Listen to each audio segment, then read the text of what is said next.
पूरी दुनिया में ऊर्जा सप्लाई को लेकर छाई निराशा के संकट के बादल छटने की संभावनाओं के बीच एक बड़ी खबर ये आई कि इस वक्त जो स्थिति स्ट्रेट ऑफ हॉर्मुज पर बनी हुई है, आगे आने वाले वक्त में भी अगर यही स्थिति बनी रही तो समस्या का समाधान समझिए। लेकिन जिस तरह से डोनाल्ड ट्रंप ईरान के प्रति बयानबाजी करते हैं और जो रवैया अब तक उन्होंने अपनाया हुआ है, ज़्यादा दिन तक ये चलेगा इसकी संभावनाएं कम नजर आती हैं। हम उम्मीद करते हैं कि ये ऐसे ही बना रहे और जहाज़ इसी तरह से बाहर निकलते रहें। अब तक तो आप समझ ही गए होंगे कि स्ट्रेट ऑफ हॉर्मुज से आवागमन बहाल हो चुका है। नमस्कार, मैं हूं आशीष त्रिपाठी आपके साथ। और दुनिया के तेल सप्लाई की नस कहे जाने वाले स्ट्रेट ऑफ हॉर्मुज में बीते 24 घंटों में हलचल बढ़ती दिखाई दी। जहाज़ों की आवाजाही फिर से तेज हुई और दूसरी तरफ अमेरिका ने बीच समंदर में एक ईरानी झंडे वाले तेल टैंकर को रोककर उसका रास्ता बदलवा दिया। यानी एक तरफ रास्ता खुलता दिखा तो दूसरी तरफ नाकेबंदी की सख्ती बरकरार रही। सोशल मीडिया पर एक प्रतिक्रियाओं के दौर की अगर बात करें तो यहाँ एक पोस्ट आया जो काफ़ी चर्चा में रहा। दरअसल रॉयटर्स और मरीन ट्रैफिक डेटा के हवाले से भी ये दावा किया गया स्ट्रेट ऑफ हॉर्मुज में कि अचानक जहाज़ों की आवाजाही बढ़ गई है और कई जहाज़ ईरान के ट्रैफिक लेन से गुजरते हुए दिखाई दिए। अब ये तेल बहाली दरअसल अमेरिका चाहता भी है कि नहीं? अमेरिका के रवैये से तो ये लगता है कि वो सिर्फ अपने तेल के जहाज़ या अपने जो उसके सपोर्टिव कंट्रीज़ हैं उन्हीं के तेल के जहाज़ को गुजरते हुए देखना चाहता है, बाकी किसी को नहीं। अब अमेरिका तो उन देश के जहाज़ों को रोक नहीं सकता। तो अमेरिका की कूटनीतिक जो छवि अब तक बनी है वो कुछ इस तरह से है कि वो चाहता है कि ईरान दुनिया के नज़र में ये देश आँख का कांटा बन जाए और वो बन जाए उस कांटे को निकालने वाले वैद्य। ऐसा भला होने वाला नहीं है। अमेरिका ये चाहता है कि जितने जहाज़ रुकें तो उन्हें ये प्रदर्शित किया जाए कि ये ईरान ने रोके हैं, और जितने जहाज़ निकलें उन्हें ये दिखाया जाए कि ये देखो अमेरिका ने ये जहाज़ निकलवाए हैं। अमेरिका चाहता नहीं है कि और देशों के जो तेल के जहाज़ हैं उन देशों तक पहुंचे, क्योंकि अगर वो सही समय पर ऊर्जा की सप्लाई होती रही तो अमेरिका को भला कौन पूछेगा। अमेरिका ये चाहता है कि तेल का पूरी दुनिया में नियंत्रण उन्हीं का हो।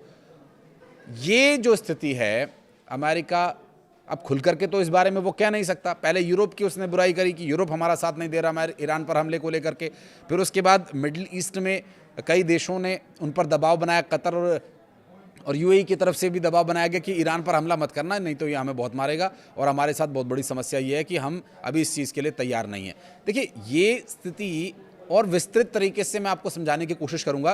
कुछ एक इन्फॉर्मेशन जो महत्वपूर्ण है पहले मैं वो आपको बताता हूं। ईरान की रेवोल्यूशनरी गार्ड्स नेवी ने बुधवार को कहा कि उसने पिछले 24 घंटों में 26 जहाज़ों, जिनमें से तेल टैंकर्स, कंटेनर शिप्स और दूसरे कमर्शियल पोर्ट्स शामिल है, तो इस जलमार्ग से गुजरने दिया गया। लेकिन गार्ड्स नेवी ने एक्स पर एक पोस्ट में कहा कि पिछले 24 घंटों में 26 जहाज स्ट्रेट ऑफ हॉर्मुज से गुजरे हैं। यहां ट्रांजिट आईआरजीसी नेवी की सुरक्षा और समन्वय के बाद हुआ।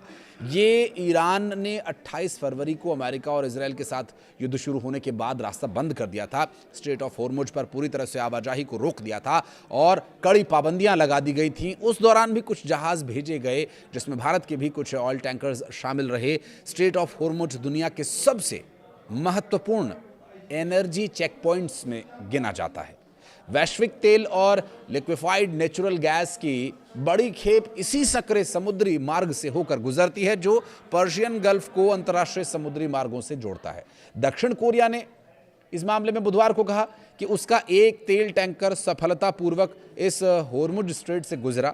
संघर्ष शुरू होने के बाद ये किसी दक्षिण कोरियाई जहाज का पहला ऐसा ट्रांजिट बताया गया। तो वहीं दूसरी तरफ अमेरिकी मरीन ने बुधवार को एक ईरान झंडे वाले commercial oil tanker MT celestial sea को रोक करके उसका रास्ता बदलवा दिया कि भैया यहाँ से मत जाइए, आप एक काम कीजिए, यहाँ से यूटर्न लीजिए और इधर से निकलिए।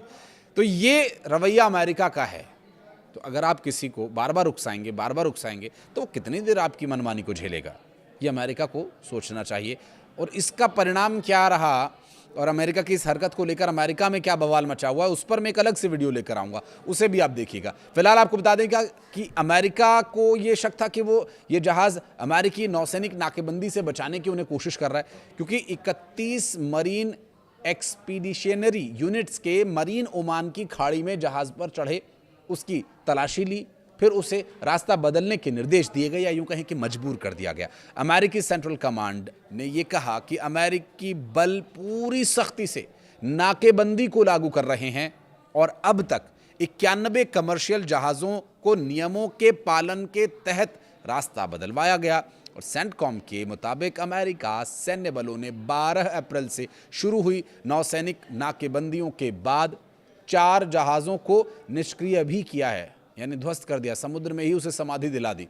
अमेरिकी प्रेसिडेंट डोनाल्ड ट्रंप ने दावा किया कि तेल की कीमतें जल्द गिरने वाली हैं।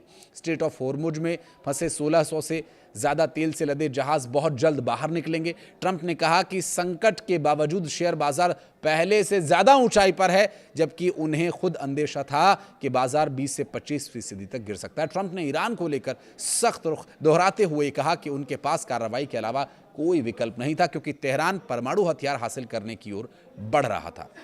ये एक दूसरा मुद्दा है जिसको लेकर के डोनाल्ड ट्रंप लगातार ईरान को दबाव में लेने की कोशिश कर रहे हैं, लेकिन ईरान वही पुष्पा स्टाइल में झुकेगा नहीं वाला जो उसका एटीट्यूड है, ये दरअसल डोनाल्ड ट्रंप को पसंद नहीं आ रहा है।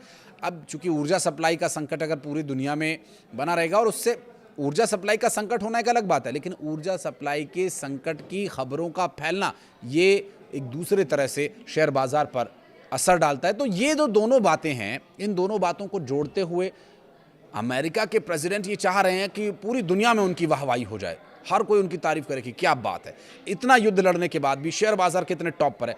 तो शेयर बाजार पर पड़ने वाला असर, दरअसल जो न्यूज़ बाहर आती है उसके हिसाब से शेयर बाजार रिफ्लेक्ट होता है, उस पर उसके फ्लक्चुएशन दिखाई देते हैं। और लोग भी जो इन्वेस्ट करते हैं या इन्वेस्टर्स हैं, वो खुद जाकर को तो देखेंगे नहीं कि स्ट्रेट ऑफ हॉर्मुज में क्या हो रहा है। उनके पास जो न्यूज़ आ रही है, सेंटर से जो खबर उनके पास पहुंच रही है, वो उसी हिसाब से अपने इन्वेस्टमेंट को घटाते या बढ़ाते हैं।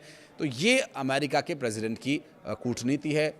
अभी वो युद्ध लड़ने की स्थिति में नहीं है। बहुत सारे वो कारण बता रहे हैं कि ये ऐसा हुआ इसलिए हमने हमला नहीं किया। एक और वीडियो में लेकर आता हूँ उस पर भी, लेकिन फिलहाल जो एक और महत्वपूर्ण इन्फॉर्मेशन है वो ये कि ईरान को परमाणु हथियार नहीं बनाने देने की जिद अमेरिका छोड़ नहीं रहा, और जल्द किसी न किसी तरह से ये जिद उसे छोड़नी होगी, अन्यथा युद्ध खत्म होने की परिस्थितियां फिलहाल बनती हुई नजर नहीं आ रही हैं। ईरान अपनी जगह यथावत डटा हुआ है। उसकी वही 5 बातें कि अमेरिका हमारे नुकसान की भरपाई करे, अमेरिका ने जो हम पर हमले किए हैं और जो प्रतिबंध लगाए हुए हैं उन्हें ख़त्म किया जाए, स्ट्रेट ऑफ हॉर्मुज पर से जो नियंत्रण का दावा किया जा रहा है उसे हटाया जाए, जो ठीकरी पहरा अमेरिका लगाए बैठा है उसको हटाया जाए। तो ये सारी बातें बार बार दोहराई जा रही हैं। वो ब्लूप्रिंट्स, मिसाइलों के, परमाणु हथियारों पर रोक, एनरिच्ड यूरेनियम छीन लेने वाली बात, इन्हीं सब बातों पर ईरान अडिग खड़ा है कि भैया ये हमारी सुरक्षा के 5-6 बिंदु हैं, इससे हम कोई समझौता नहीं करेंगे। ठीक है, लड़ लेंगे युद्ध, इतने दिनों से लड़ रहे हैं, कुछ और दिन सही। बहरहाल इस पूरे विषय को लेकर अगर आप कुछ कहना चाहें तो कमेंट सेक्शन में ज़रूर बताइएगा। वीडियो को यहाँ तक देखने के लिए बहुत बहुत धन्यवाद।